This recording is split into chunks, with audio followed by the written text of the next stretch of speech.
find adventure at the click of a button, or from the turn of a page, or the casting of a die. Join your hosts, Conniff and Shiloh, on an unforgettable journey. Questing the Multiverse. I have finally done it, Shiloh. I have hit mastery level 403 in Guild Wars 2. Oh, nice. Congrats. Thank you. I finished out the Turtle Mount Masteries today. And then I was looking at, I think I have 18 points left for End of Dragons. And that is enough for me to finish both fishing and the skiff. And I've already got the Jade Bot done. So once that's done, I would only have the Arbor Stone left. And there's points that I need to gain to be able to cover that. But yeah. I'm going to this week move and finish, I think, Soto. So it's an exciting time. But yeah, that's what I did today. Oh, I also, and I'll get to this at the very end because for our book report segment, but I watched the movie while I was doing this in Guild Wars 2 earlier today that the book report is about. So the book report is about a book, but there was a movie made about this book. And I was like, oh, you know what? I'm just going to sit here and work on these masteries. May as well throw it up on the other monitor and watch it. So, but that's, that was very truncated what I've been up to. But what about you? What have you been doing? This was your last time we checked in with the listener, you were beginning your staycation. Yeah, so it was day one of my staycation. Do you want to update these fine folks? It would be stay 7 of my daycation. Or day 7 of my staycation. 7 stay daycation. Depending on your level of dyslexia. Yeah, that's really about it. It's been fairly uneventful. Which is what you wanted, right? Yeah. So I've just been playing a good amount of New World. That's really about it. A little bit of light reading, and the house hunting thing has kind of died down. So it is the holiday season, so I guess it just gets busy. Tomorrow. Yeah, pretty excited. People aren't trying to sell their house as much during the holidays. Columbus Day's tomorrow. Okay. Yeah. Apparently today was the Canadian Thanksgiving. Is that a thing? I know they have a Thanksgiving, but was that today? I guess so. Yeah, happy Thanksgiving. Someone said happy Thanksgiving in Discord, and I was like, okay, well, if they're American, they're clearly just trolling, but I don't know why you would troll about that. So happy Thanksgiving to Canada. Well, this will be belated if you're listening to this. Yep. So do they roast moose? Have a nice roast moose? That would feed like an entire village, right? I do wonder. I shove one in the oven, but I wonder if Canada has any Thanksgiving traditions that differ or are specific to their holiday, their version of the holiday. What's fascinating about this, Shiloh, is that the Mid-Autumn Festival that is celebrated pretty heavily in China, but also like Vietnam and Thailand and places like that. That is basically the Asian Thanksgiving. And of course, they've been doing that for far longer than we've been doing our Thanksgiving. But the concept behind Mid-Autumn Festival is about giving thanks for what you have. Originally, it was about the harvest and the emperors, that were giving thanks for their harvest to the moon god. And so they give out moon cakes and all this stuff, and it's fun. So that was a little bit of a random knowledge for you on this fine October day. But you haven't been doing anything other than New World? No other games? Just been diving in to Eternum? Yeah, that's for the most part. That's been what I've been doing. So. Solid. Well, like I said, truncated what you've been up to. I mean, there's some weeks where we're just hitting the grind. There's not much to talk about there. We do have stuff to talk about in the news. So do you want to kick that off, since my computer apparently won't let me record this podcast and have the web page open for some reason? Something to do with certain websites and cookies, and I don't know. I'd be glad to. Duncan. So the first little bit of news, this is something we've talked about, that we weren't totally sure of how they were going to do this, but so we both played through Cyberpunk 2077. Loved the game, even though it was buggy as all get out. Yeah. It was Not nearly as bad as it for us as it was for some other people. But so we were wondering, like, well, how are they going to introduce this story? Like, because if you know anything about no huge spoilers, but if you know anything about Cyberpunk 2077, there are different endings depending on how you play the game, and they're all really final, impactful and bonkers. So they're very cut and dry, scenes that basically make it really. If you knew anything about it, you'd be, how are they going to incorporate that? It's kind of an epilogue into the story. So this article comes from, I'd never even heard of this company, but it's VG 24/7. Okay. And the title of the article is Phantom Liberty Keeps Cyberpunk 2077's Glorious Endings Intact, and that's amazing. CD Projekt Red knows that there's no success without a plan, no legend without compromise, and that's part of what makes Night City so special. So, I honestly haven't read through all of this. Just the fact that they have some sort of plan on how this is all going to go down is pretty mind-blowing. And we can speak to what you were saying originally. When we first played the game, it was in 2020 into the first month of 2021. And back then, like you were saying, like, it was buggy and all this. But what I wanted to highlight is, as you were saying, like, the endings they're pretty out there. Like, some of them are very involved, and a lot of stuff happens. But the one thing that's for certain with those is that they're very final, like finite. Like, you can't, like, a certain, and I'm tiptoeing around spoilers. And for the listener, we are going to go into Phantom Liberty. We're going to do an episode or two on Phantom Liberty at some point, or just Cyberpunk in general, because Cyberpunk is and was first a tabletop RPG, so a whole system. And it'd be interesting to dive into that aspect of Cyberpunk a bit, considering we've seen the D&D side with BG3. So, I mean, if Cyberpunk 2077 is like the definitive video game for that tabletop, or like the most prolific, BG3 is like the most for the Forgotten Realms. So anyway, that's a little side tangent. But one thing's for sure is the ending that I got was like, there was no, oh, by the way, let's add this new story on at the end. Like, that simply wasn't possible. And so as I understand it, I think it happens somewhere after the big story beat that sets up the whole game's hook, I guess, or the plot device, if you will.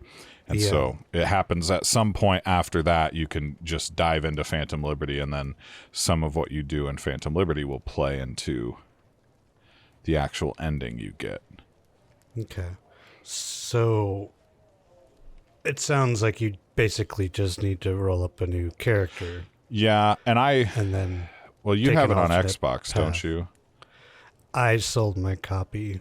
Okay, so you'd have to get it on PC or Xbox. Yeah, I'd probably just buy it on PC. I'm in the same boat, and honestly, I think that it would probably be wiser just to roll a new character anyway. Just because like you'll build that character with mindset of like, I am going to go do this at some point, instead of like, oh, here's my character that sat right before the mission that's the point of no return. Let's backtrack and go take care of this business. It doesn't make a whole lot of sense. No. So it's cool that they've kind of, it sounds like they've shoehorned this in with the main story. Yeah. Rather than just throwing in as a, well, here's some extra stuff. And, you know, it would chronologically, it would make absolutely zero sense. So, Yeah. like I said, we don't want to spoil anything for those that are still playing or those that haven't played yet. But I would imagine now is the time to buy and try Cyberpunk 2077 if you haven't already. So, and I think this is the only DLC, certainly a paid DLC they plan on putting out for it. So, yeah, I would imagine this would be kind of a one and done thing for them, but so they can work on other projects. Cyberpunk 2, the next Witcher game. Yeah. I mean, as much time as they spent trying to fix the game after launch, and then coming up with this, I would think that they're like, okay, finally it's over. We can do something else and go back to The Witcher 4. We're free, free at last. That's fair. Yep. All right, what's next? Next, so we had touched on a game that I kind of put a little. Like a blip on the radar. Dog tag, yeah, a little blip on the radar. At least on my radar, I guess yours too. The game called Nightingale, and they did watch this. So the developers have released a little vlog, and it showcases some of the visuals and updated water. Okay. For the VFX for the game, and it does look really, really good. I am still pretty excited about this game. They have postponed. They're going to have a what does this say? A pre-access, like a early access. Pre-access. It didn't make any sense, Chris. An early access. I mean, to it the does game. Kind of. Yeah, I guess depending on what people are calling it nowadays. Basically, the game isn't completely out yet. Whatever that entails, you know. An early access for the game, February 22nd, 2024. So this is kind of cool. And I'm guessing this will only be through Steam. And I know that they're going to release this I thought they were releasing this on consoles too. Okay, so, interesting. But I don't know. The article doesn't really detail when that is coming out. Because it was on Xbox. Well, it was on the Game Pass show, but that doesn't necessarily mean it was on for consoles as well. It could just be on Game Pass for the PC. But I'm pretty sure it's coming out for consoles too. But it looks good. I'm looking forward to trying to dive into this game. It's got a lot of neat, interesting things for a survival that's not a survival-based game that's not just like Rust or Conan Exiles or a little clunky. It doesn't look like that at all. It looks very polished. It looks like it could be a lot of fun. I don't think there's any PvP related stuff, so it's more of a co-op survival game where it's you and your friends versus the elements, and then trying to make your way through the story and the different biomes that you go through with these portals. And there's a intricate, cool card-based system that they have to kind of unlock things in these different biomes. It looks really fascinating, so I'll definitely link that in the QTM Discord for everyone to kind of take a look at. Yeah, this game wasn't on my radar at all until you mentioned it last episode, and now I'm like, oh, it looks like... I've said it before, maybe off air, maybe on air. I've said it many times, but I'm willing to check out any new MMO that's coming out. Yeah. Well, this isn't an MMO, but it's it isn't. I thought it was... It's multiplayer, though, right? It is multiplayer. That's what they're planning on. So. Okay. Either way. Kind of it reminds me of Remnant 2.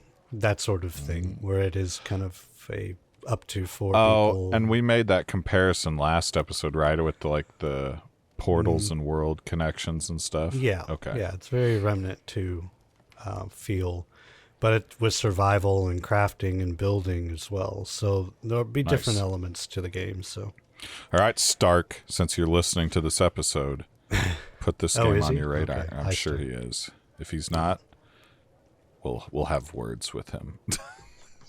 Or he'll have words with us. Yeah, I'm excited for Nightingale. I get excited for new games a lot, especially the closer they get to being playable, whether that's a beta or, a stress test even. But certainly, like, I would never have, like, so when we made this comparison with the Remnant 2, like, that's a huge, like, bonus in Nightingale's favor, because again, Remnant 2 is a pretty great game that I would say is under appreciated, maybe, or I don't think it was underappreciated, it just got overshadowed by other games. And so the concept and all that, if this is like that, like, big 2 thumbs up to the developers, and I'm interested. So yes, very good. very good, Sensei. Yes. Or You want to Padawan. take the last story, or No, want me to take because it? I don't want to try to open the link and You don't want to piss off the computer gods. the It's something link to do gods. with, like if you go to try to record a clip from a streaming service. There was one YouTube video I was doing, and I wanted a Simpsons clip where Homer yells outside his car, "Nerd!" And I couldn't. I went. I was like, okay, I got Disney Plus up. Let's hit record and let's play, and it just wouldn't work. And so I was like, what the heck? And so I then tried to hit record and then pull Disney Plus up, and it kicks off your recording. So somehow GeForce and your web browser are communicating and know that, like, oh, he's trying to illegally steal, clips from stuff. It's like, I just wanted, like, an actual good quality clip, because then I just went to YouTube and found the clip. And then it's like literally like a 3-second clip of this meme from The Simpsons. So all that to say, no, I will not be taking this one, because I refuse to click the link. Gotcha. I'm newsman. I'm the reporter. Yes, now, you are the so, reporter. It's All in right. your blood anyway. So I guess. So this last story that we've got is Square Enix offers a timeline for when to expect Final Fantasy XIV open beta for Xbox Series X and nice. S. So what is it? I'm curious.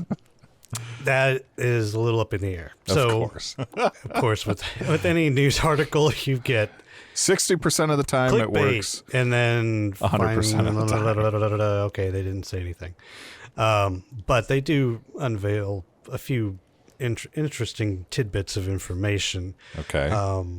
So Final Fantasy XIV had a recent patch on the 3rd, Which I the think same was day. something 0.5? Yes. 6.5? They released these big patches post launches of their expansion. I don't know if this is, I'm guessing the 3rd or 4th after Endwalker. Endwalker was Maybe the not. most recent big expansion, right? Yes. When did that was release? Last November, I believe. Oh, 2022? I think so. I don't know. You can look that up while I read this. I refuse to touch my web browser. All right. I'm sorry. The others, I'll take my word for it. I'm pretty sure it was around that time. Shiloh would never steer you wrong, listener. Ever. Yeah, I would just steer you into an oak tree, but I wouldn't do it on purpose. I promise. That's a casualty of his friendship, I suppose. Yep. It's what you get. So what you need to know about all of this, Final Fantasy XIV is the 14th mainline entry in the Final Fantasy series and the second longest running MMO in the franchise's history. So I guess Final Fantasy XI is actually longer running, which is, Was it still going? I guess So people that's still probably play why. 11. Yeah, I don't know why you'd play 11 when 14's right there. But everybody has their favorite. Everyone has their shtick. Their and baby- some people just baby get MMO. stuck in it and can't get out.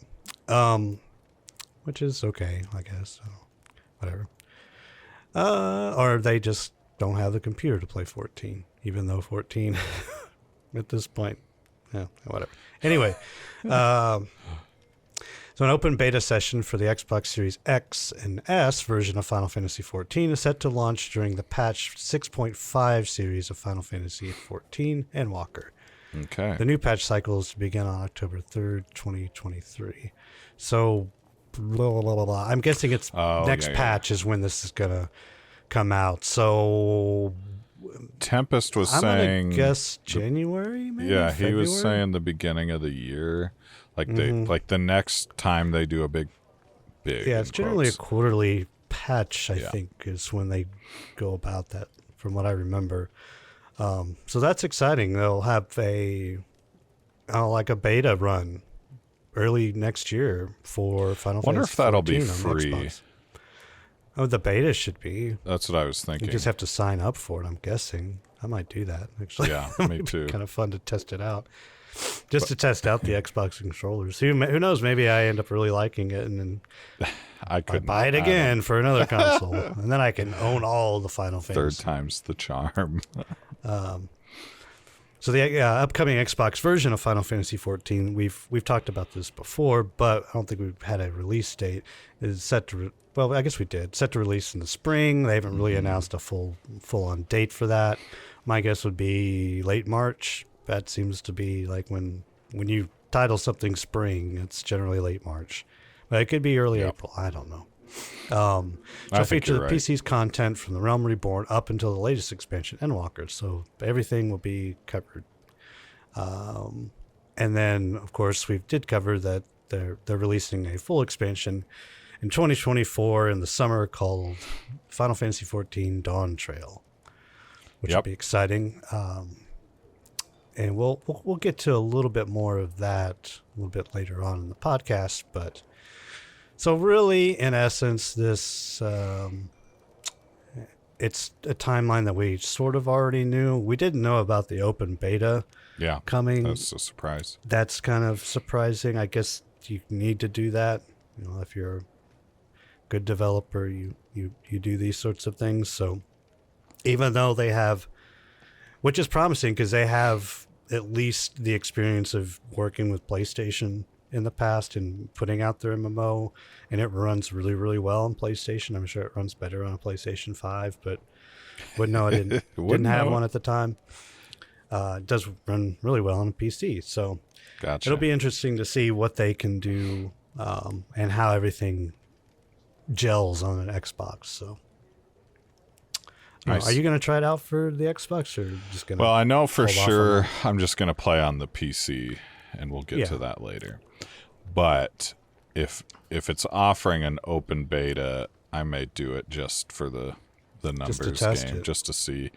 But I don't. There's no way I'm going to want to play another MMO on a console. I've kind of shifted anyway into, if I'm going to game, it's going to be at my computer, or it's going to be doing something that the kids can watch too.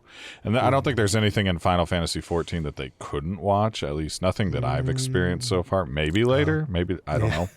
But at the same time, it's like I got away from that. You know, it's kind of like that mental separation from what we were doing with ESO and then when we started Guild Wars. And I'm just in a healthier mindset now with those games, and I think not playing on Xbox has helped a bit. That might be just some dumb, lame excuse, but it's my excuse and I'm sticking to it. So there you go. Solid justification. Yes. I like it. All right. Is that all the news? That's all the news. We can talk about Lords of the Fallen. That did release, yes. That did release. Well, actually, I think it comes out this week. It's been pre-released for some streamers and stuff that I've watched play it. Does look good, but I don't have any money to buy it. But it's, that's another Souls like. I'd rather play Lies of P than that at the moment anyway. Yeah, well, for me, Lies of P is free Game Pass. Game Pass. So there's that. So Yeah. Well, And I like the environment of Liza P. It's it's Gothic adult Pinocchio. Okay. Adult Pinocchio within No, reason. yeah. No Pleasure Island stuff. Yeah, no. Calm down, Tempest. Calm down, New Zealand. All right, let's stop beating around the bush and let's just get into it. You know.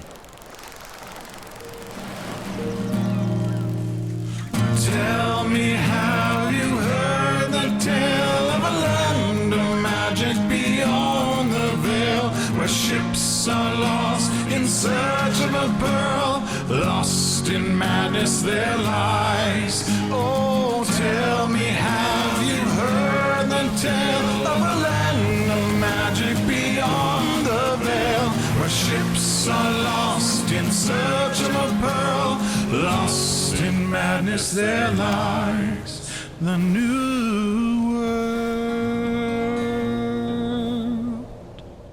Now, listener, if you think that little interlude is too long, don't worry, because that's probably the last time you'll hear it on the show. And now I'm going to turn it to Shiloh, because he's going to walk us all through Rise of the Angry Earth, and I'm going to interject my commentary, and then we're going to have a honest discussion at the end of this little segment. So Yes, we shall. So, New World, Rise of the Angry Earth. This isn't a review. These are just my thoughts. I'm the only one out of the two of us that really dove into this expansion. For good reason. Yeah, We'll probably get for there. good reason. We'll get there. So it released with some. We talked about pre-orders, I believe, or if we haven't, we'll get into that. They didn't exist. You basically bought the game the day it was released, which was October 3rd, and then installed it. That went fairly smooth. There was no need to uninstall and then reinstall the game. That's it just fair. updated on Steam. Pretty good standard stuff. I got in almost right away, but like we've before mentioned, I am on staycation, so I had all the time in the world to do a lot of this stuff. And so I jumped in.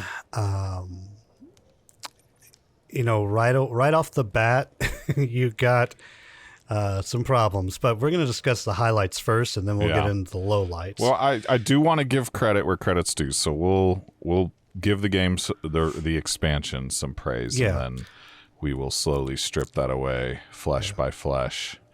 Yep. With acid. I've had a good amount of fun, despite everything we'll say in a little bit, and I've put quite a bit of time in because, well, like I said before, I'm on staycation, so I have nothing else better to do.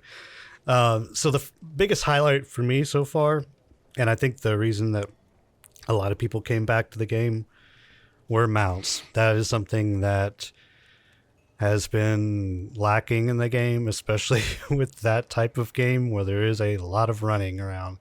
The environments are fairly expansive and visually pleasing, but if you're just running around on your character,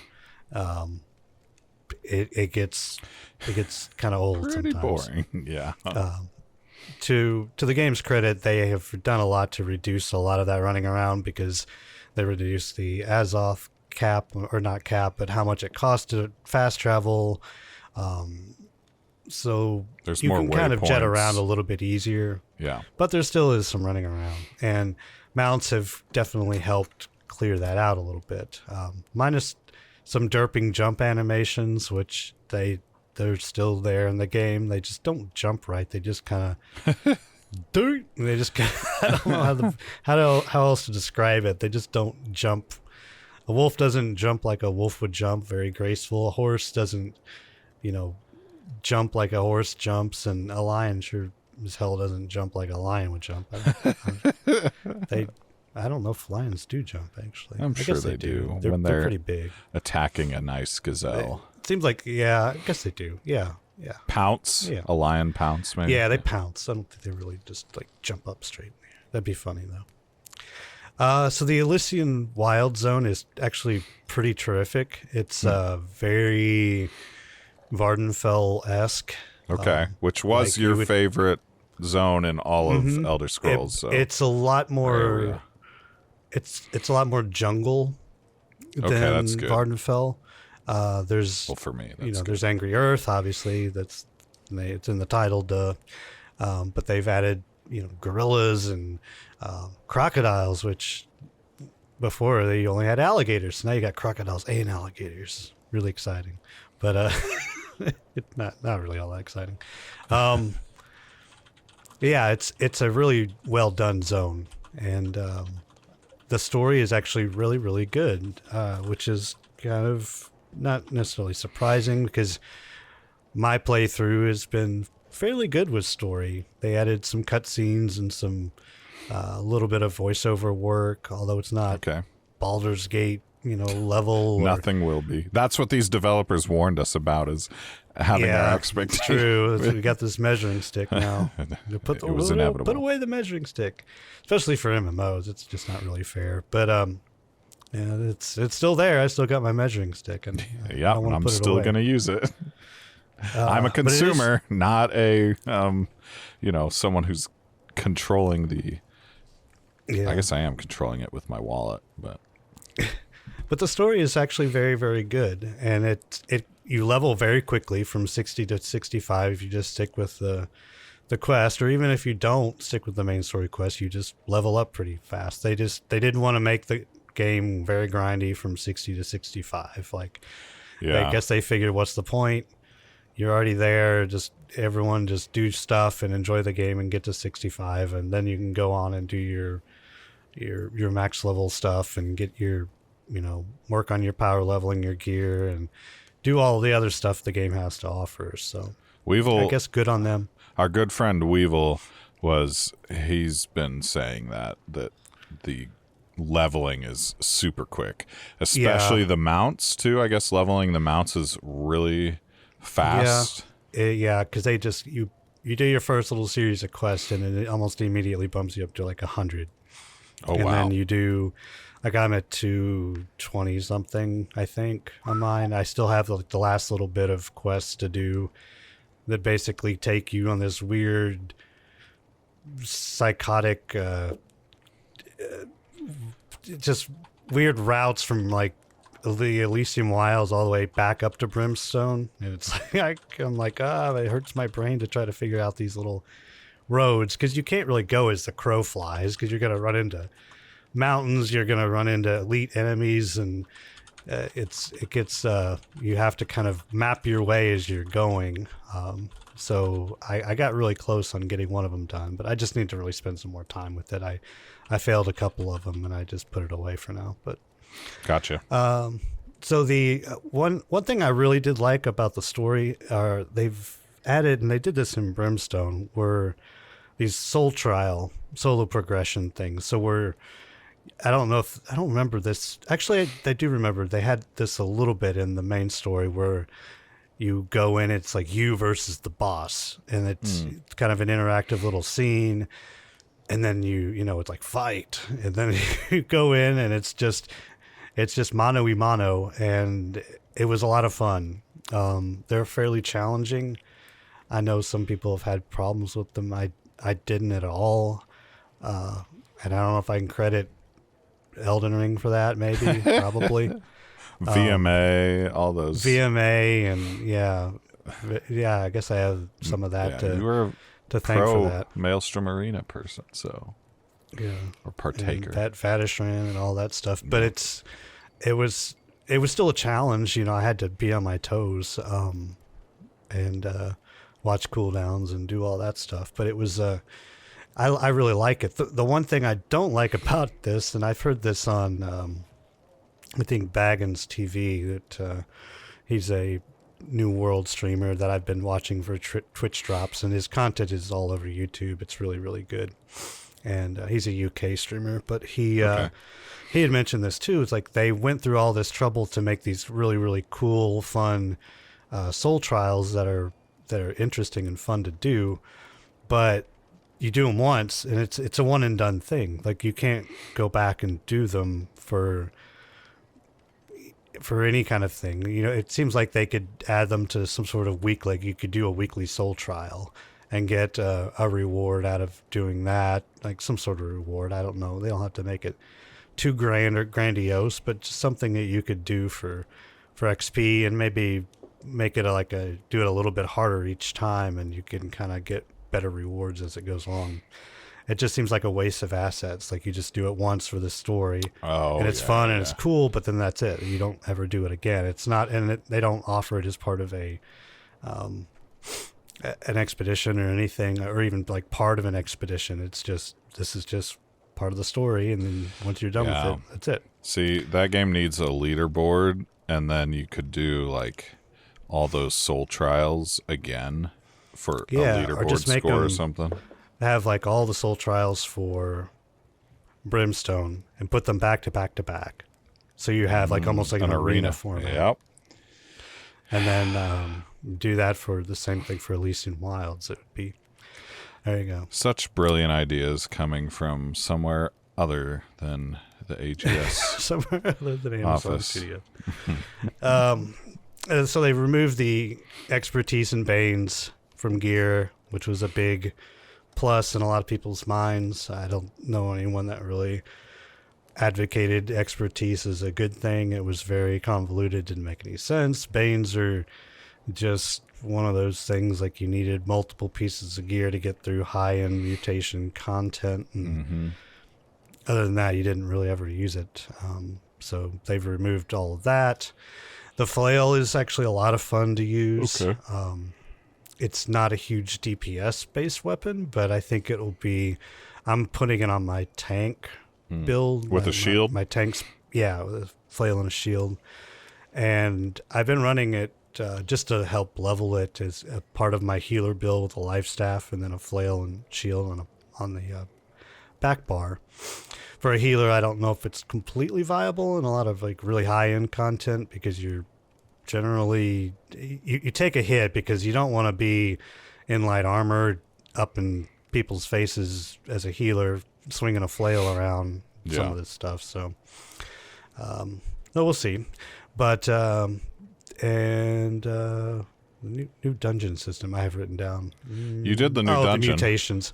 Didn't you do the new dungeon though too, or something? I did do the expedition. the Savage Divide. It was a lot of fun. I just kind of pugged that. People were looking for a first timer, and I said, well, that's me. A first timer and an old timer, and they got both in one. They got both. One player. But so they originally had, I don't know, 10 levels of mutations or something ridiculous like that. Maybe 5. I don't know. They basically simplified it, and so you do a dungeon on normal, and I think it unlocks mutation 1, and they have mutation 2 and 3. So you go through different unlocks to get, and it's basically story mode, harder normal mode, and then it goes up to like crazy chaos mode or whatever they want to call it. But so they've just done 3 different layers of mutations, and so you have 3 different, well, technically 4 layers of difficulty for the dungeons now, rather than 10 crazy mutation levels. So, but yeah, I've really enjoyed it. But all things good don't necessarily. All that glitters is not gold. Not gold, in fact. So we're gonna get into the lowlights here, and these are just.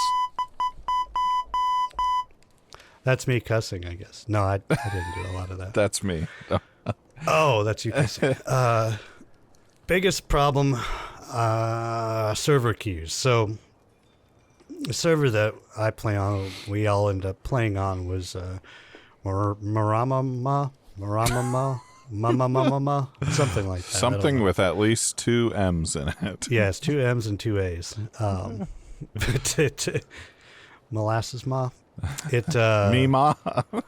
Meemaw server. It's we had some long, and still do, long server queues, although we all moved off of that server Yeah, that's another story all Another within story. itself. But So the thing that made it a struggle for you guys is that Asmongold and Shroud and all of their Tally and minions I think, yeah. are on that same server. So instantly you have a 2,000 to 4,000 long queue, player long, queue. And I was talking to Weevil one night about this because he was reasonably frustrated with this. His wife gifts him the expansion.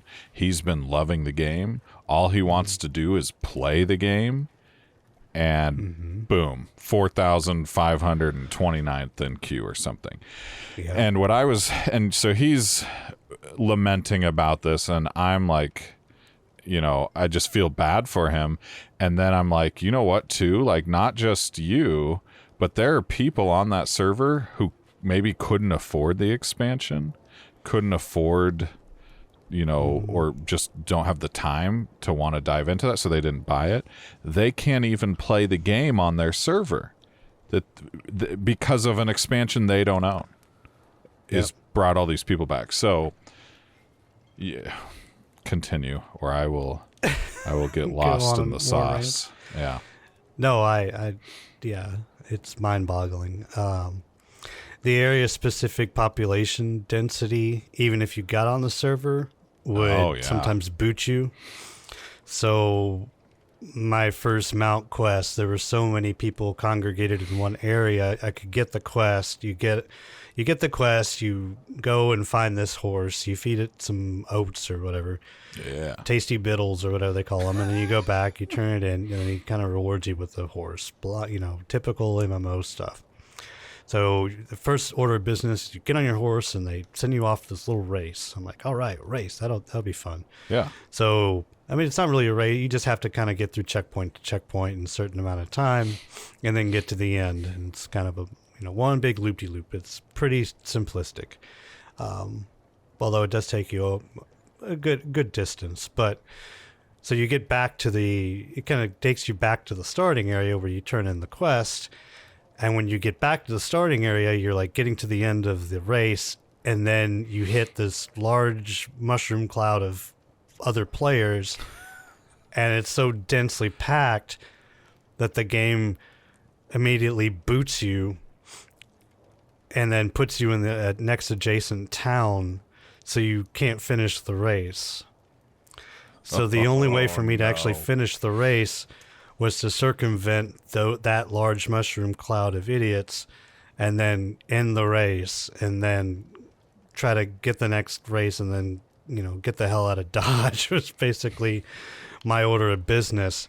But there were just people congregating there. I'm sure some of them had like business to actually do there, like they were trying to get their quest, but then there were some idiots that were making up camps. It's like being trolls, just to make it super dense. There were people on the fighting, PvPing, of course, because they're trying to. It's like, this was not a good idea, but whatever. I got done with that. So you had that issue, and then it's still going on in these. I don't even remember what they're called, but they're basically races that they have in zones. They're almost PvP-based races. And that they're doing the same thing. They're just because they're fighting throughout these races. You have the factions are trying to get to the very end, and then they're trying to fight each other too. So you have people trying to cover people that are racing. It sounds like a lot of fun, and it's a great idea. But the problem being is you have this issue of there just being too many people, so they just boot people back to the starting towns, and it's like, okay, well.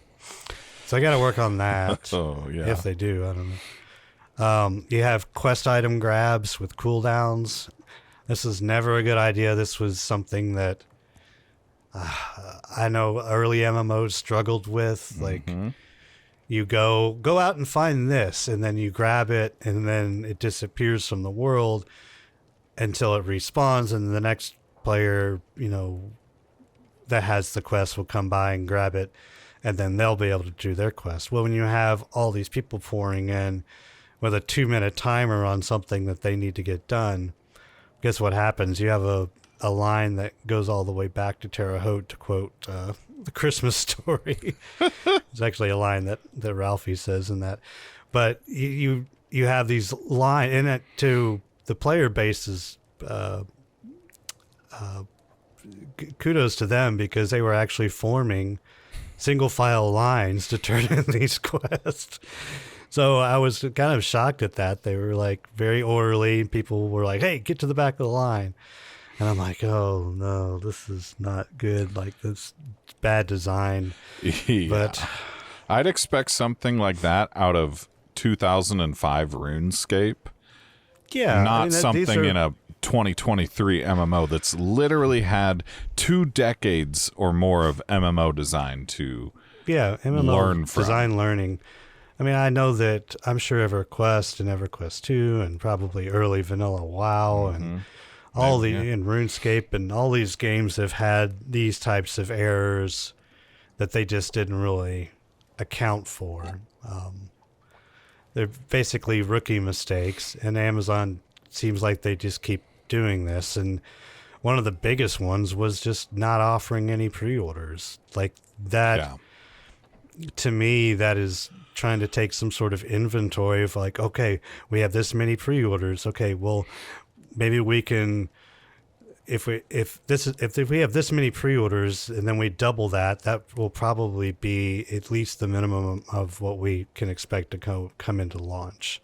At least some sort of, idea of what to expect, and then they can make adjustments and plans and figure it all out before the day of launch, not on or after the launch. So, I've equated it in the business that I am in the restaurant business. You don't open up a restaurant without knowing numbers beforehand. Otherwise, you might as well just stick your head in the toilet, because there's no way anything is going to go right.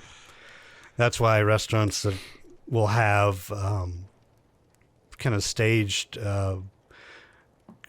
invite-only type of opens. Yeah, like that soft they openings run, and like stuff. soft opens, test runs is what they think they call it. But they'll have that for an entire weekend, or almost sometimes even an entire week, and they'll just invite, what they're sometimes do it in increments to kind of slowly build up to a maximum capacity, to kind of help train staff to see what they need to do or adjust to figure out, okay, we can make this work, or this isn't going to work. Maybe we should tone it down, not do full capacity at night, and, until we can figure out the staffing and figure out the flow.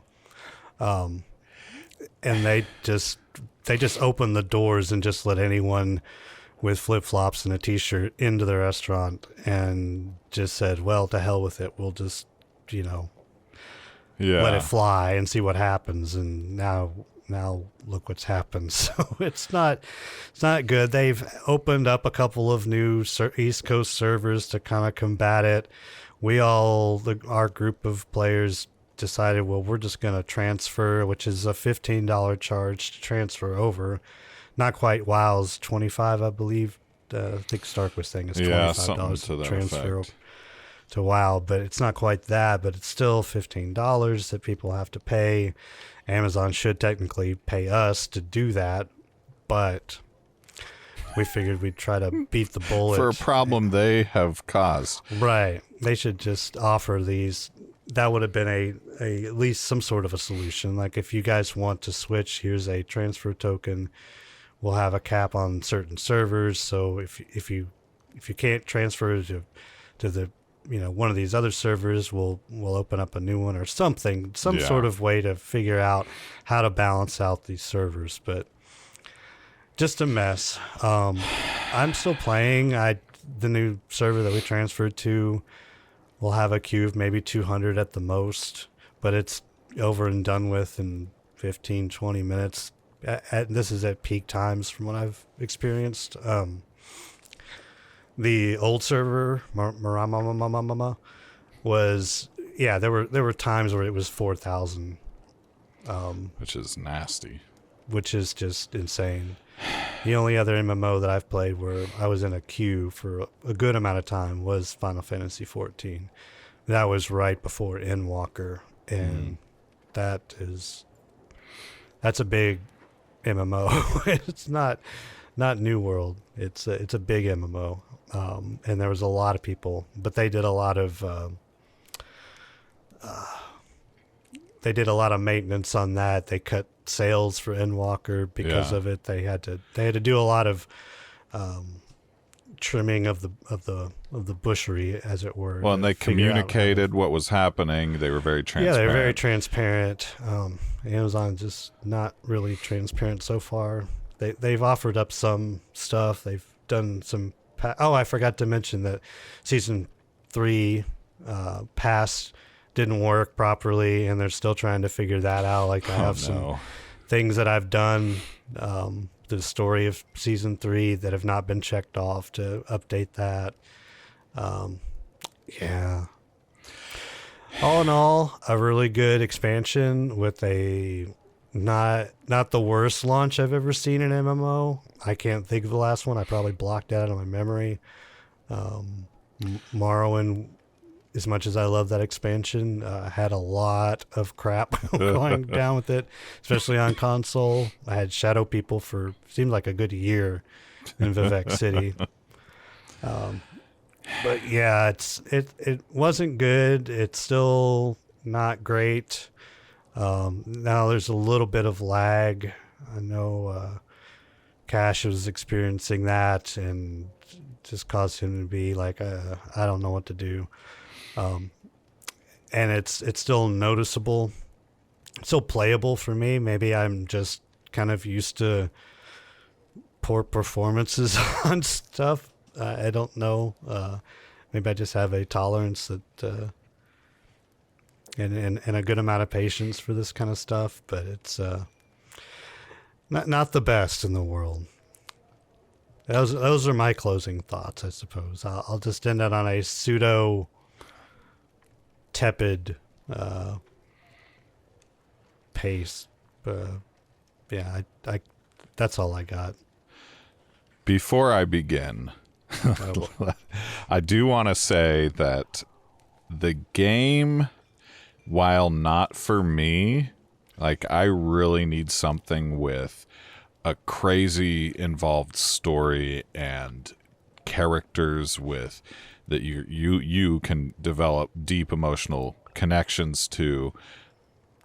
Like, so for those reasons, New World's not for me. But I recognize that up until this expansion, the experience that you were having was a very positive one. It was a very fun distraction of a game. The combat system, though heavily simplified from like certainly something like WoW or Final Fantasy XIV, was probably easy for you to get into and understand, and the way they built it surrounding leveling up weapons, you know, separately, so you're not really tied to any specific weapon classes or whatever. Yeah. Like all of this is great. And so I'm not going to turn my ire towards the game itself, because I believe in the hands of a studio that would even give a minuscule amount of attention towards what other MMO studios are doing, would be, none of these issues would be there, and the game would be doing its own thing just fine. And because I know we've got several friends that are going to listen to this episode that both love this game and are probably fed up with people not talking kindly about this game. In fact, in one of my YouTube videos I made way back in the spring, I made a jab at New World. And again, this was like in April. And one of the first comments I got was from someone who was just fed up of New World being, you know, getting pushed around and being the laughing stock of the MMO universe. So with that all said, I cannot wrap my mind around how AGS is running this game. It doesn't make sense. I'm no like business phenom by any stretch of the imagination, but a very simple fix for most of these problems that they're having would have been to just let people pre-order the game on Steam and then just lock it, where you couldn't even download the patch. Obviously, there's no patch there yet, right? So just let them pre-order it so it's in the library, and it's effectively like, yep, the behind the scenes, does player own this? If yes, unlock. If no, lock. However that looks in the code, I'm not a programmer, but I'm certainly, as a consumer, going to tell you what I think, because that's what we all do anyway. I don't understand how you don't open pre-orders for this and then just let the server queues happen. AWS is the leading cloud service provider in the entire world for the internet. Like, big companies pay millions of dollars a month to host their data and everything on the cloud that's hosted by AWS. AGS is a subsidiary of Amazon. We all know Amazon is the biggest company in the world, arguably.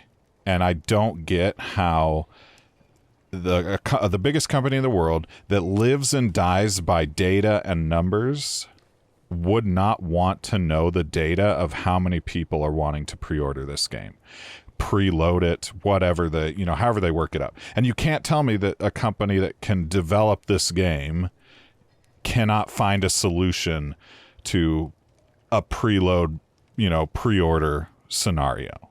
Like, that just makes no sense whatsoever to me. And so here we have, prior to launch day, like the Sunday before when we were recording, it was this last episode, wasn't it? Because this isn't even a week old at this point, right? Right. So the last episode, we're all like, I guess it'll just unlock the day that's released, and we're looking at this and we're like, I don't, what's going to happen with the servers? Well, a week later, now we know.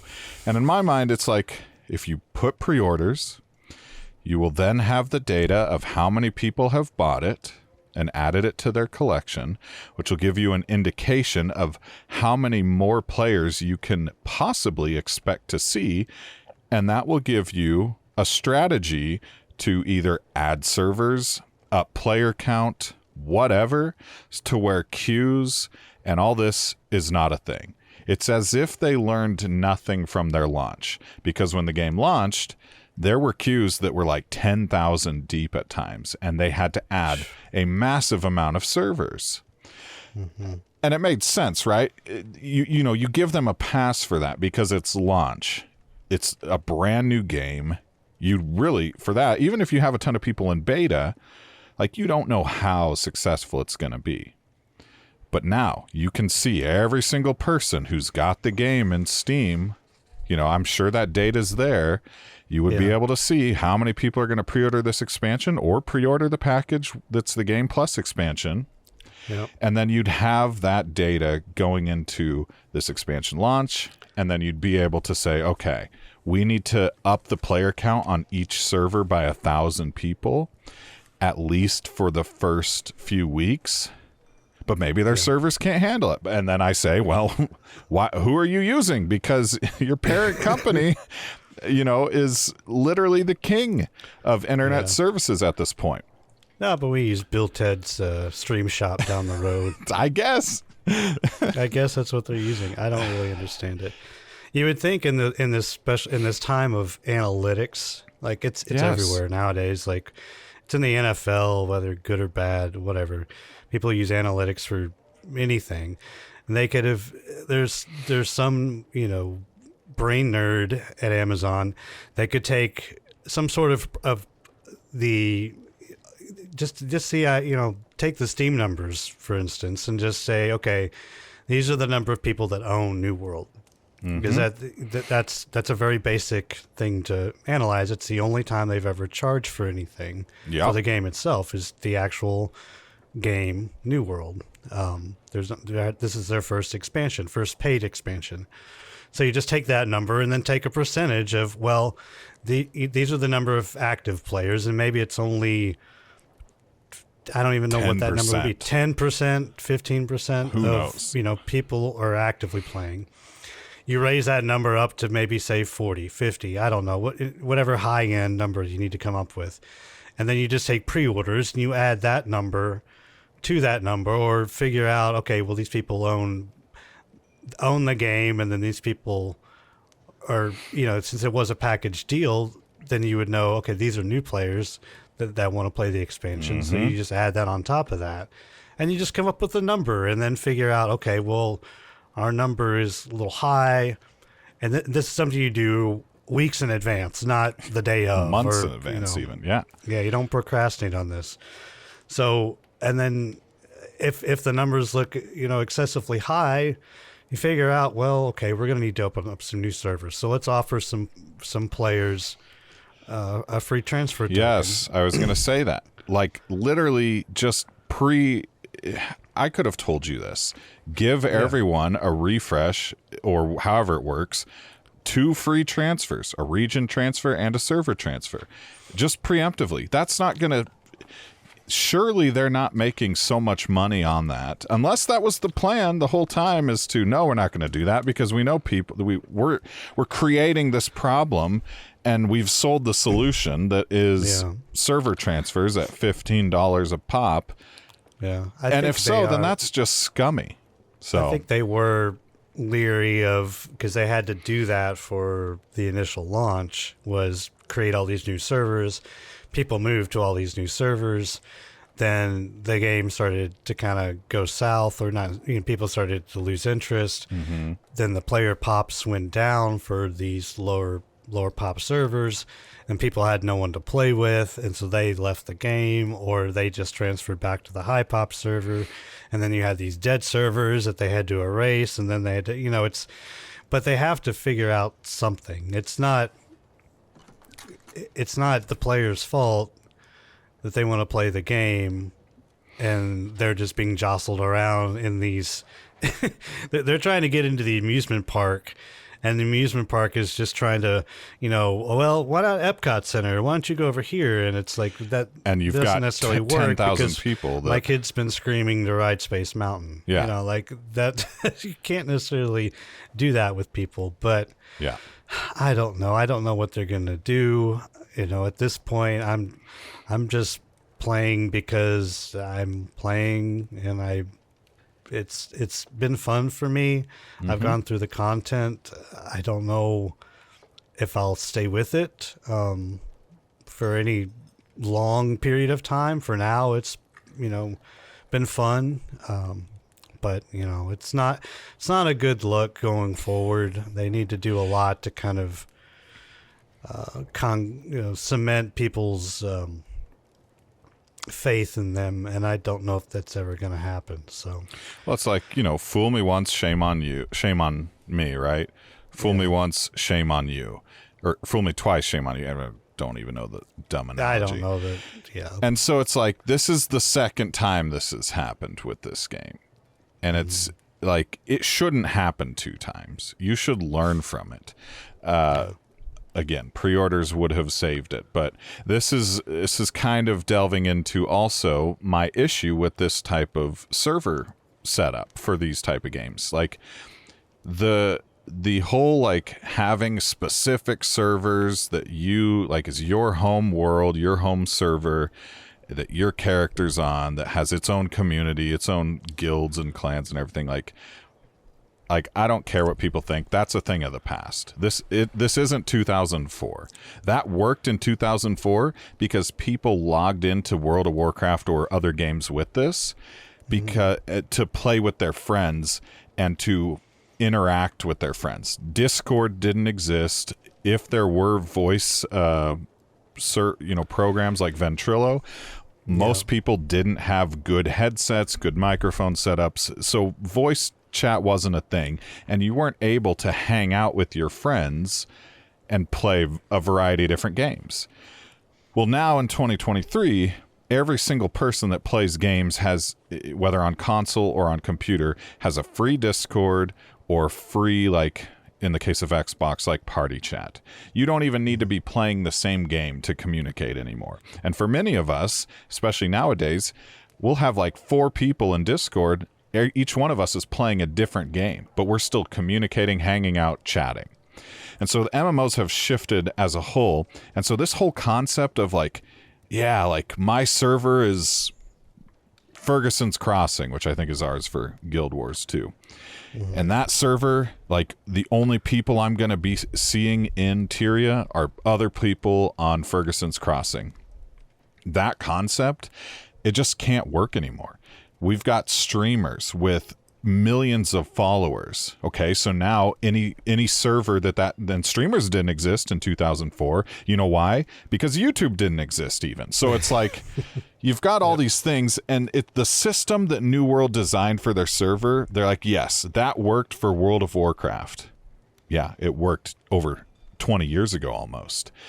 That doesn't work now. You either need the mega server like ESO has, and Guild Wars 2, or the server shards with like data centers that are grouped like Final Fantasy 14. And even Final Fantasy 14, you can go play with people in other servers so long as they're not in like the oceanic realm.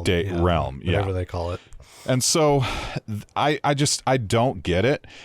And to double down on this, it's like, I understood why it was a thing then.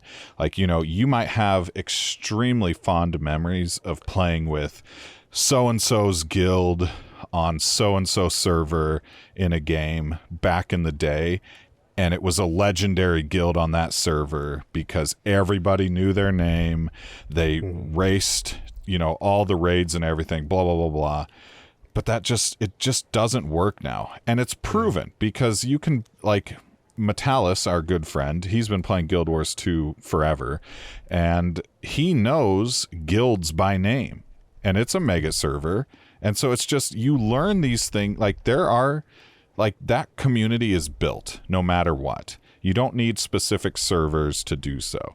And to double down again, because I'm on a roll, baby, RuneScape... a game that was built in 2000 and 2001 has you create your character, and then you can freely hop between worlds and servers. Mm-hmm. And you know what? I know there's players on certain worlds that hang out on those certain worlds that are trolls. They become infamous. That community is just fine. You've got people like my guild in RuneScape. The home world is World 65. That's where they all hang out for PVM.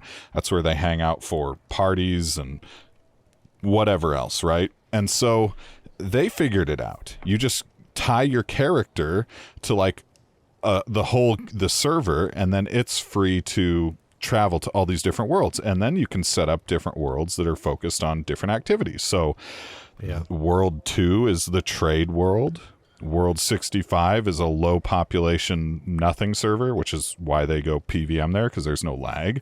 World 116 is the fishing server. So you go there to fish and get bonuses from other players and stuff. And it's this sort of thing. It's like, well, I just thought about this. You know what this all boils down to, and the reason why they had to probably do this? Yes. There's one reason why. That's open world PvP.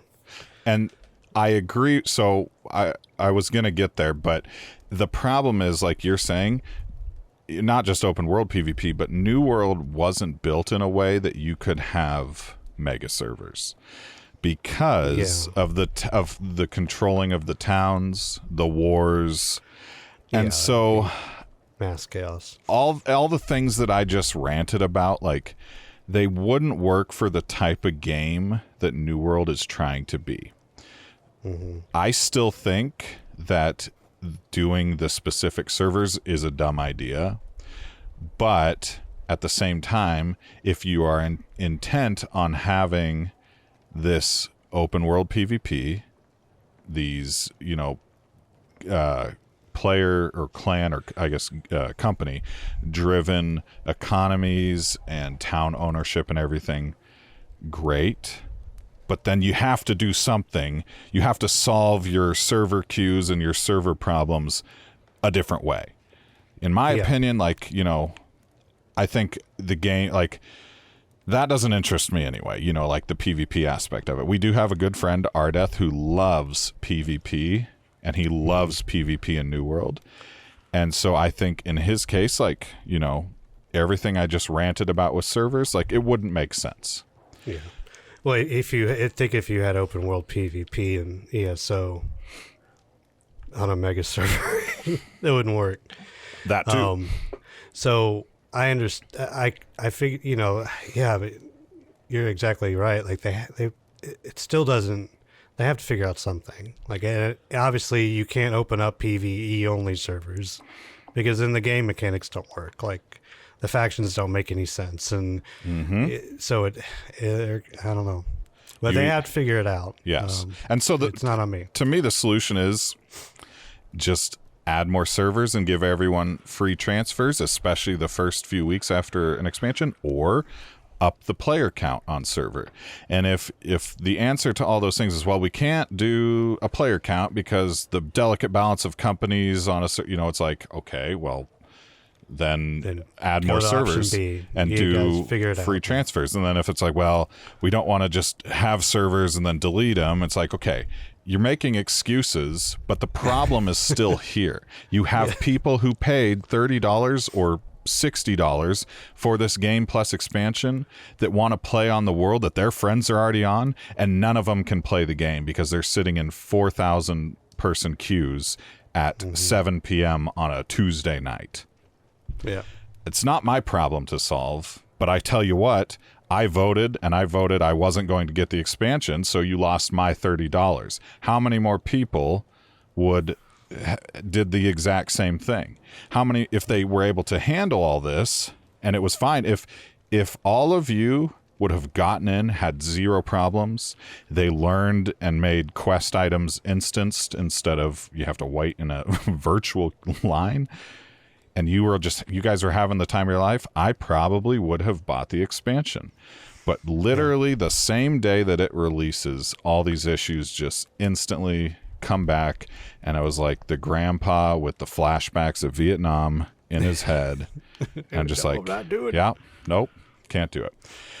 And then we were talking about like how after you guys have transferred, even the server has been a bit laggy with disconnects, or the fact that on a Friday night they completely kick everyone off the server to do a refresh on it. Like a patch, yeah. I don't fix. Like, okay, I get like hot fixes and stuff, like sure, but there was no warning. It just happened, and it's happening at the busiest gaming night of the week, which is Friday. Yeah, I don't understand that. It was as if people were on the clock and they're like, I can't stay up past this. we gotta push it now. We gotta send it. I understand that mentality because sure. I mean, I put myself in that person's shoes, or those the people that are doing all this stuff, but still it's an MMO. Like, you wait until at least 12, at least midnight, if not 2 a.m. Generally Central or Eastern time, but generally when most of this stuff happens. If the like ArenaNet's in Seattle, I think, right? Washington. Yeah. So generally run on Pacific time. There's a lot of MMOs that come out of California or Washington that run on Pacific time, and that's fine. Just do it at midnight Pacific time, which is 2 or 3 in the morning, depending on if you're Central or Eastern. Perfect. That works great. Just do it then. Don't do it not at 7 o'clock on a Friday night. Yeah. Which is Central time. So 7 o'clock Central is 8 o'clock Eastern and 5 o'clock California time, and so it's like that is the time people are playing or logging in or whatever. It just doesn't make sense to me. And I work in a capacity where like most problems that I encounter aren't something that I or anyone I work with caused. And truthfully, probably no one people in my company caused. It's like the systems we're using can't handle what we're trying to do. And so I imagine, again, maybe I'm just ignorant about the whole AWS influence, but like I would think that they would, one, have the systems to be able to do all this stuff we've kind of ranted and raved about. But at the same time, like, I know that, like, there's a developer who works for AGS that probably said some of these things and nothing was done. And so it falls squarely on the shoulders of whoever is managing that studio at the highest level. Like, you have to know the industry.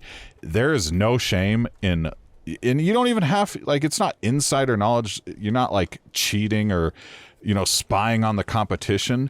Literally what Just Blizzard is watch. doing, what ZeniMax is doing, Square Enix, ArenaNet, you know, whoever does Black Desert Online, even, like, I don't, like, it's no secret how they're handling every single one of those companies lets you pre-order their expansion.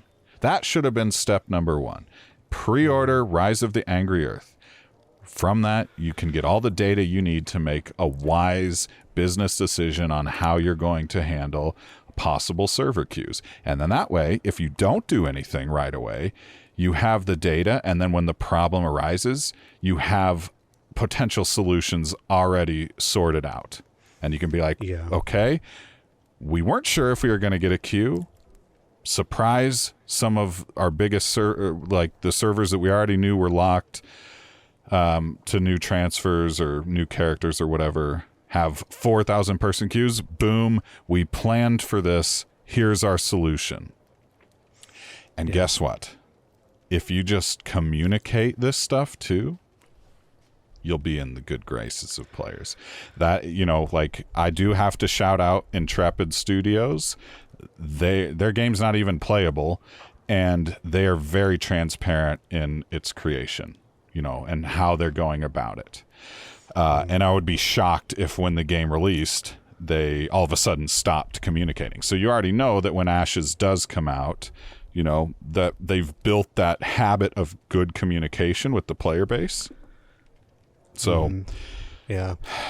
You know, to kind of close on this, I have to say that I don't think that this had anything to do with the team that works on New World. No, the content was fantastic for the patch. Yeah, I think they've done a great job with, and it's kind of a testament. Despite all of this, I'm still playing the game and enjoying it. Like, they've done a great job with adding what they've done and then subtracting what made the game kind of monotonous and weird and silly at times with the expertise system and the Banes and all of that stuff. So it has everything to do with whatever's going on with the lack of marketing that Rise of the Angry Earth. If you think, it just kind of boggles my mind that you have Amazon as a company. We've said this a number of times. Like, why not only the servers but just the marketing was off. Like, everyone makes fun of ArenaNet for their bad marketing. But it's you know, it's okay because they're a very, very small studio. But Amazon and Amazon Game Studios, I would think, would at least have the resources, even if it is a smaller team that's working on New World. And it doesn't set a very good precedent, even if the Lord of the Rings MMO that they're working on, even if that team is out of this world talented and is making this awesome game, and it looks, you know, just as good as New World, but even better because it's on Unreal 5 or whatever is going on with that. It doesn't, the fact that the studio, Amazon Game Studios, is supporting that makes me a little leery because of what all has gone on for this. Like, it doesn't set a good precedent.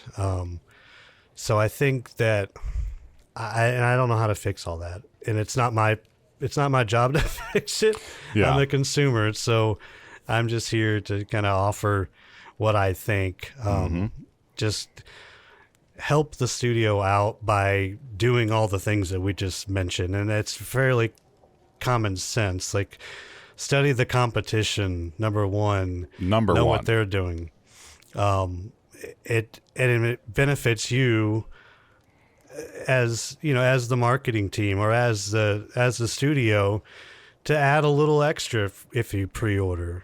Pay a little bit extra for that deluxe edition. People are just gonna nail it. What games have been doing for literally 2 decades? Yeah, 20 years. Like I don't understand why they missed the boat on that. I mean, even Guild Wars 2 added a little something for pre-ordering the expansion for Soto. Like I don't.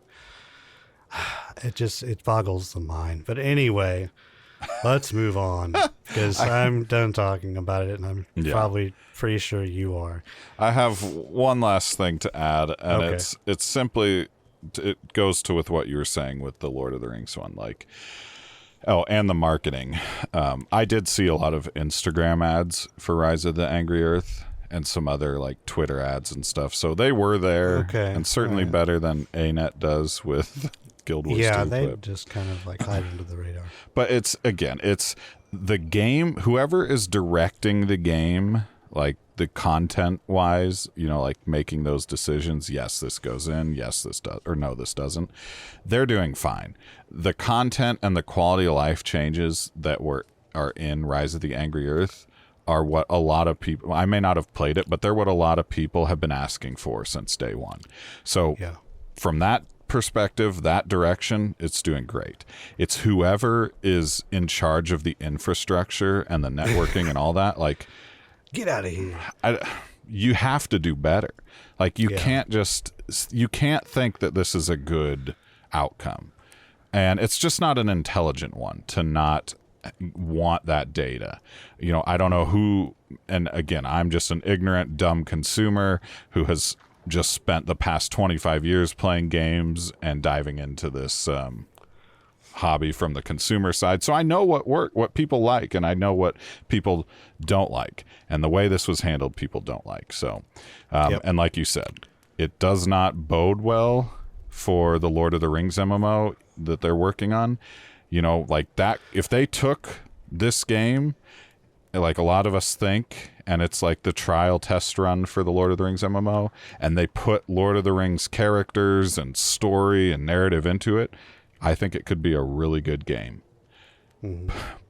But if I have to wait in a queue of 5,000 to 10,000 people at the time that I want to play at night, we're going to have this conversation again whenever that happens. So, and I'll probably be less nice about it. So, I will be furious because Lord of the Rings is a beloved IP. So, and my most beloved IP. So, okay. So, all right. Anyway, the listener might be wondering, where do we go from Handkerchief. here in this landscape of MMOs? And we don't have to really dive into this because you and I know we're saving it. But what is the plan, Shiloh, that you have kind of put in here? Well, it's not my plan, but I think it's a plan. I think we've Do I look talked like a about guy it. with a plan? Do I look like a guy with a plan? Excuse me.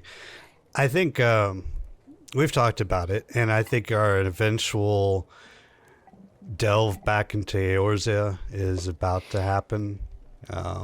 Maybe sooner than later. I think our time in Guild Wars 2 is not necessarily at an end, but that's a nice, beautiful thing about Guild Wars 2 is you can just put it to the side for a little bit and come back and play it. It's very casual, friendly like that. Yep. Because there's no subscription, so there's no subscription to New World, thank God. But it's well, and without getting into it, like our gear doesn't depreciate, and all the things you've worked on don't change while you're gone. There's no keeping up with the Joneses really, per se. There's just when you go back, there's just more work to do, and that's fine. It's not a lot of catching up. So we're gonna head back. Well, your stint was fairly brief, but mine's been longer in a more solo aspect. But we're going to go back into Eorzea, which is the land of Final Fantasy XIV. Yes, and so you can wet your throat there. Thank you. The listener needs to know that in the past year, and so prior to the show, we did GG Party Chat, which was a podcast where we would talk about like a book club for video games, right? And within the past year, we ended that show and we were planning for questing the multiverse. And in that time, we've played several different MMOs, but importantly, we've played Elder Scrolls Online, we've played Guild Wars 2, and we've played World of Warcraft. And in my opinion, there's one that we've been missing. And Shiloh, as he said, has played it. I played it for, I think, like 2 weeks. I got a character to 20-something. And that game is Final Fantasy 14. And what's important about this is I think that Final Fantasy 14 is solidly the number 2 MMO in the world. Like, World of Warcraft, some people might say, and there was that time Blizzard, had their problems, and where Final Fantasy 14 probably was a little more popular than WoW, but like at the end of the day, everybody knows what World of Warcraft is, and a slightly less amount of people know what Final Fantasy 14 is. And then a lot less people have heard of ESO and Guild Wars 2 and, Black Desert Online stuff. So WoW and FF14 are the 2 biggest MMOs in the world. And so ultimately we owe it to ourselves to actually get into that game in a big way. Mm-hmm. And there's no better time than 2024 for me. Well, certainly, and the start date, as I told our good friend Stark last night, is anywhere from a week from now to the beginning of 2024. So no telling, frankly. Yeah, it'll either be tomorrow or March 2024. We're not sure. Yeah. So what gets you the most excited about going back into Final Fantasy 14? Because I'm looking forward to it. I get some stuff to clean out and do some more stuff. House cleaning. But yeah, I love house cleaning in video games. Yeah, house cleaning in video games. Well, I would think for you, it's that you actually get to play it with friends this time. With people, yeah. That'll be fun and interesting. I know I went back very, very briefly and played with Tempest and our buddy Carp a little bit. That was very brief because I don't remember what came up right after. I think I just went back to Guild Wars 2 and said, no, I'm just don't. Oh, yes. I don't remember. I don't know why. what that was, like a weird little. Yeah, there was a brief little stint of where interlude. I thought I'd go back.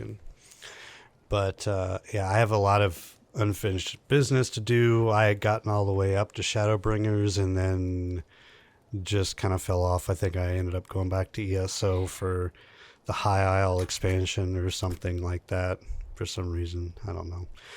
Maybe the silly card game.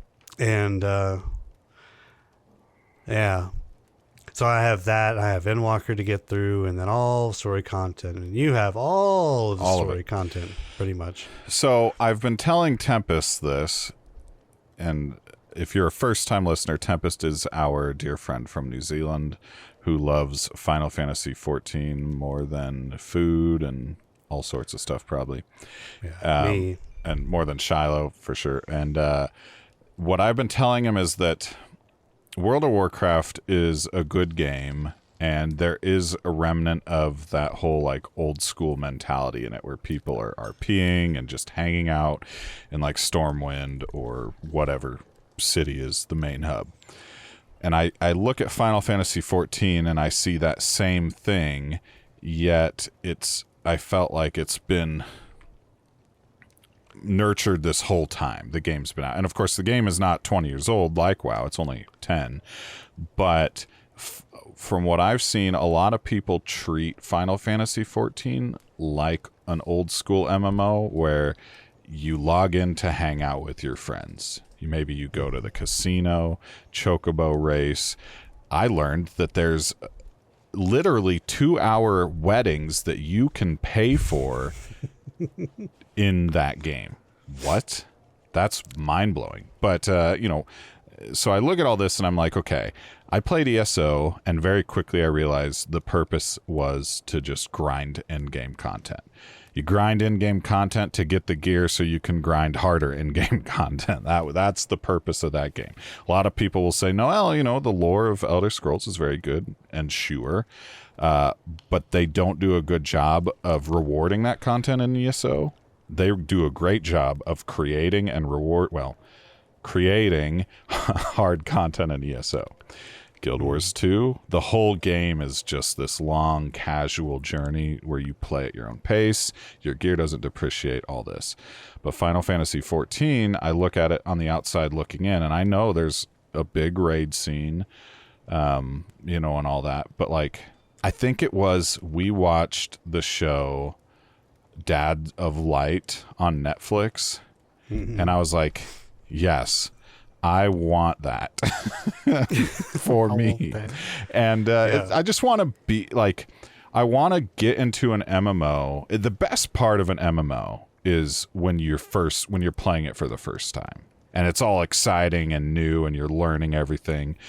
So selfishly, I'm the only one. Well, me and Stark are the only ones that really get to experience that out of our little friend group that's planning on playing.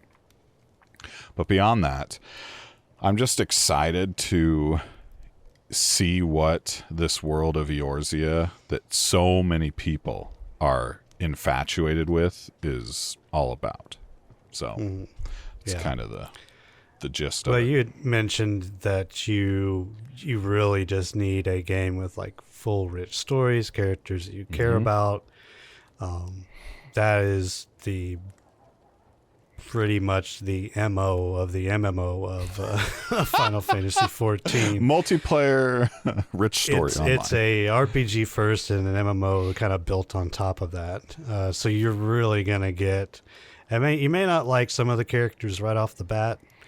I didn't anyway. I'm like, I don't know about this guy. I don't know about this girl. That cat girl's kind of annoying.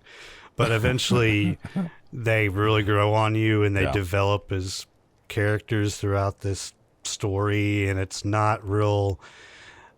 When I got into it, because I've never been a Final Fantasy player. Like I never played like 1 through 13, or I never played any of the other games. Maybe one game I played in the PS2, I think 7 or something. But I've never been a huge quote unquote Final Fantasy fan, so I didn't really have a whole lot to go on. But you don't really necessarily need a whole lot of previous experience to go on, because every Final Fantasy game always seems a little bit disjointed, but they're jointed somehow. It's I don't know. I don't understand. Well, it's been the Final Fantasy for 16 games now. Yeah, so. it's almost final. That's what they should call it. But it just you learn to love a lot of the characters that you go through this with. Some kind of go, some stay, some go off and do their own thing. You know, it's a lot like Guild Wars 2, but on a much more ramped up and well delivered. Sometimes you have to read a little bit, but then there'll be cutscenes. There will be cutscenes where it will actually tell you, before you click yes, this is going to take 10 minutes. Like, so make sure, literally it'll be nice. Like, this is going to be like a 10-minute scene that's going to play out. So you just have to grab a cup of coffee or a soda or water or beer, whatever you drink, and then just sit there and just watch all of this develop.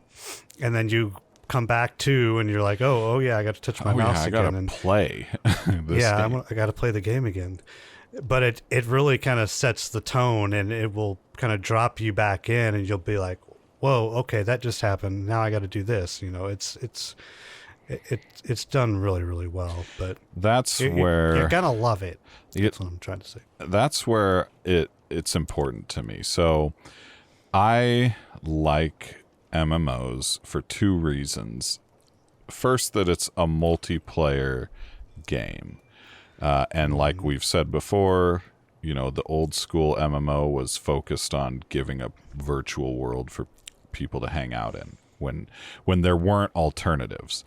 Nowadays, it's still that thing, but because I can just sit in Discord and play Tetris and talk to you, Weevil, about Gamers, the Darkness Rising movie, like I don't need to be involved in the world. I don't need to have them in the same world as me in Tetris talking about whatever. We can just do that. It's 2023. And so I'm excited to see these characters and those characters and what they're going through with my character, and the stories that are intertwined with that is what's going to give me purpose within the game. And that's what excites me in MMOs. I want to feel a part of the world and have a reason for being there. Like, I love that about Guild Wars 2. Your character in Guild Wars 2 isn't some special person. Hell, the queen of Divinity's Reach is a Mesmer, which is one of the classes. They've done a great job of, your character isn't this like superhero. You're like, there's no special, power your character has. Yeah. Your character just, especially if you play the base game, you watch them grow into a leader, and then you just happen to make your character makes connections with other characters who were part of world-saving efforts in the past. And eventually, over the course, and this is very fresh in my mind because I've played through the entire story of Guild Wars 2 from beginning to end, your character isn't this, other than, developing a friendship with a dragon. Your character doesn't have any like special powers. You're not the Dragonborn. You're not the World Guardian that's been tasked with superhuman abilities to above the NPCs. Like I said, the Queen's a Mesmer. All the characters you interact with in the game are one of the playable classes. And so that's what I like about this game, or Guild Wars, and that's what interests me about Final Fantasy XIV is like, if my character has special powers and whatever, like that doesn't bother me. It's just, if they explain it well and it fits with other characters and the story and everything, like, that's all I need. That's the purpose that I'm looking for. You're going to be more than commander in this game. We'll just say that. But you're a warrior of light, but I'm not going to spoil what goes down for that, but it is very, very well tied in. You feel grounded, but yet sort of special, but not like godly, to where you walk around the streets of Limenza and think, what are these schmoes doing here? Don't they know that I'm the warrior of light? They're ERP. Didn't they get the memo? No, that didn't really work that way, but it's well done. You're gonna enjoy it, I think. Cool. Yeah. So, verdict's out whether I re-roll. I'll probably just make a new character. I don't know. We'll see how the character transfer goes, but I probably just roll a new character and go through the MSQ again, because that'll be fun. Well, this episode is getting on in years, so let's I do actually have a book report. Oh, yeah. Let's do that. So we'll do that, and then we'll close out the episode, and we'll reveal what we're going to do for our next episode, which I think has been a long time coming, but here we go. All right, class, settle down. It's time for book reports. Conniff, why don't you kick us off? So my book report is a little-known book called Miss Peregrine's Home for Peculiar Children. Now, I think this is actually categorized as a young adult novel, maybe. Mm-hmm. I read it when I was in college, which was appropriate. So I was a young adult then. And in my opinion, the book is pretty great. There is a movie, and as my homework for this segment and for my choosing of the book, because again, I read it in college, which was many years ago, I decided I was going to watch the movie today while I worked on my Guild Wars 2 masteries and stuff. So Miss Peregrine's Home for Peculiar Children is about this character whose grandpa is a bit eccentric and ends up dying, and the character decides that he's going to go find out if these stories that his grandpa told him about this home for children with not like classic Marvel comic book superpowers, but like children who have bees living inside them, or who are invisible, or in the case of one of them is lighter than air and so has to constantly wear like lead shoes or whatever, iron shoes to weigh her down, or like a little girl who is superhuman strength, and stuff like that. So it's peculiar is the right term for it. And all these children are watched over by a Professor X type character named Miss Peregrine, who as you probably could guess, can turn into a peregrine falcon. And so there's, that's sort of the setting, and the grandpa has told this character all these things, and he goes to discover if it was true or not. And there's a whole story, and there's a whole series of books. This is just the first one. But I'm going to read the Goodreads little synopsis here, and then I'll give my thoughts, and then we'll be done, and then bada bing, bada boom. So, a mysterious island, an abandoned orphanage, a strange collection of very curious photographs. It all waits to be discovered in Miss Peregrine's Home for Peculiar Children, an unforgettable novel that mixes fiction and photography in a thrilling reading experience. As our story opens, a horrific family tragedy sets 16-year-old Jacob journeying to a remote island off the coast of Wales, where he discovers the crumbling ruins of Miss Peregrine's Home for Peculiar Children. As Jacob explores its abandoned bedrooms and hallways, it becomes clear that the children were more than just peculiar. They may have been dangerous. They may have been quarantined on a deserted island for good reason. And somehow, impossible though it seems, they may still be alive. A spine-tingling fantasy illustrated with haunting vintage photography, Miss Peregrine's Home for Peculiar Children will delight adults, teens, and anyone who relishes an adventure in the shadows. Dun, dun, dun. The movie, so the book, as I said, is very good. It's an easy read, honestly, and I picked it in relation to this episode about New World because it is on an island off the coast of Wales. There's this whole thing with time. It's an out of time type situation. And I was like, oh yeah, that's as close as I'm gonna get. So I was like, here we go. But the movie is interesting. So I felt like the novel was more, it's a young adult novel, but like I think an adult would enjoy the novel more than they would the movie. Like the movie is aimed at younger people. It's just that type of adventure. And it's by Tim Burton, so it's got that gothic, youthful flair. But it was an okay movie. There are many changes, though. And I had to go read them because, again, it's been so long since I read the book. But, like, for whatever reason, the movie shifts the main female character with another one in the book. And the character names are the same, but the character in the movie has a different power than the one in the book. And so that didn't make sense. Okay. Whatever. But if you're curious, it's on Disney Plus, and it's not too long. I watched it in an afternoon. But if you don't feel like hunting down the book, I did bring the book because it's show and tell on. Come on, camera. Camera. Maybe if I put it right next to my face. How is the camera Put it in so? front of your face. Okay, can you see it? Yeah, there you go. See?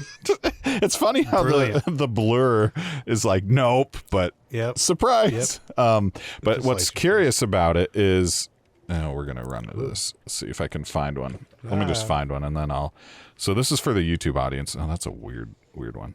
They're all weird, but so this is the main female character, Emma.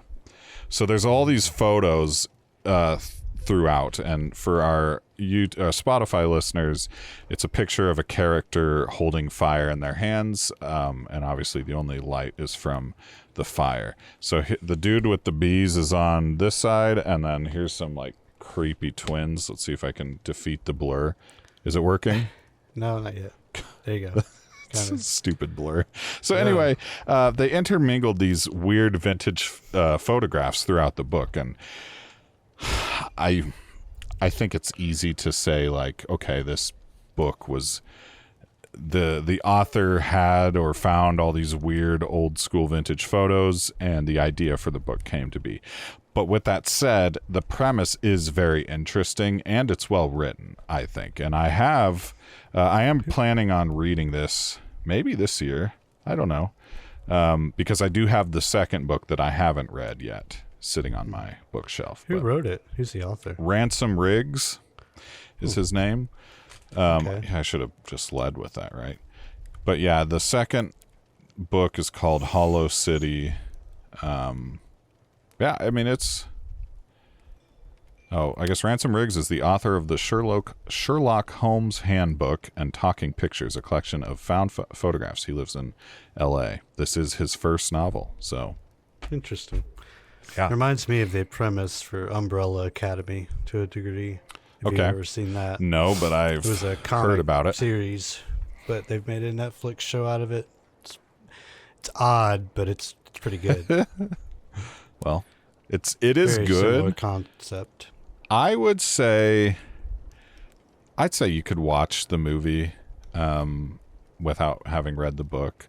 Like, despite him Tim Burton changing a lot of stuff, the whole story is there. Oh, and in the movie, Samuel L. Jackson plays the bad guy, so that should be enough of a enticing Is that the offer. one Neil Patrick Harris is in it? No, No, that's a another series of unfortunate events, which movie. is That's a Rowling thing, right? no, it's Another what was young his adult. name? See, I get these young adult. Yes, it is young authors adult. All confused because I was not a young adult at that time. That was Lemony Snicket, and that Okay. series,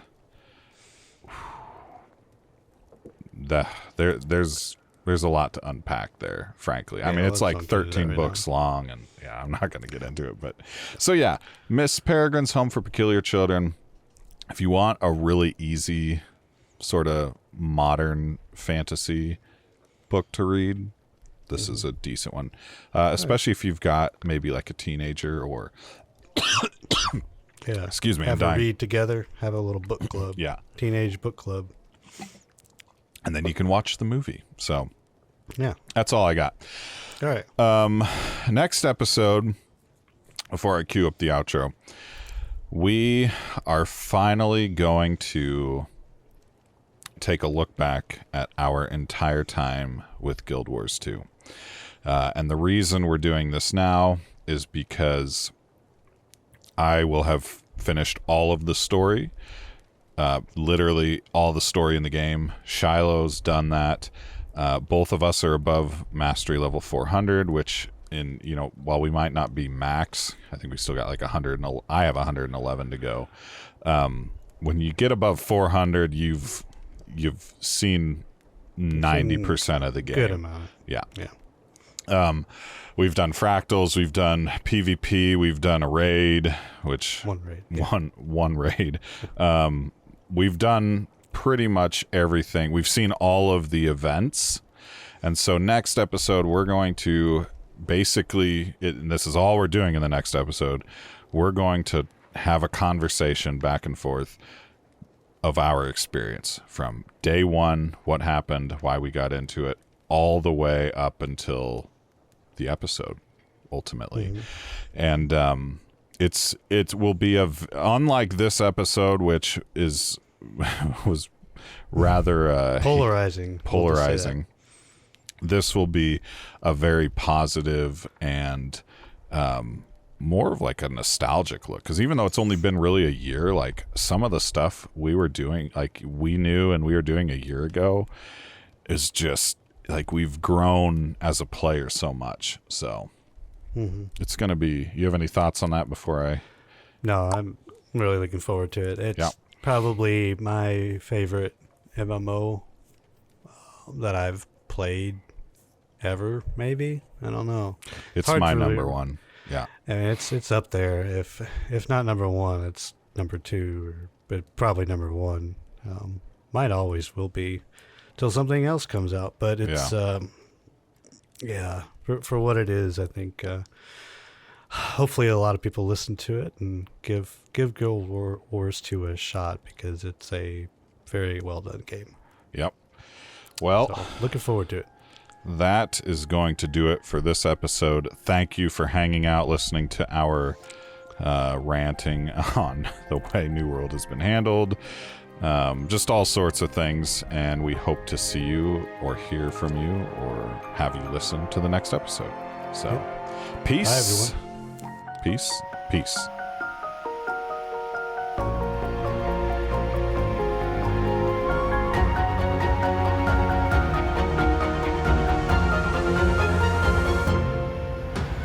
Questing the Multiverse is brought to you in part by Conniff Productions, House Wood Designs, and Joel Crawford. To follow along with our adventures, please follow us on Twitter at QTM Podcast and consider joining our Discord, the link of which can be found in the show notes or in our Twitter bio. Want your questions or comments read on the show? Email us at questingthemultiverse@gmail.com. Finally, if you enjoyed this episode, please consider giving us a review or a follow wherever you listen to podcasts. Thank you for listening.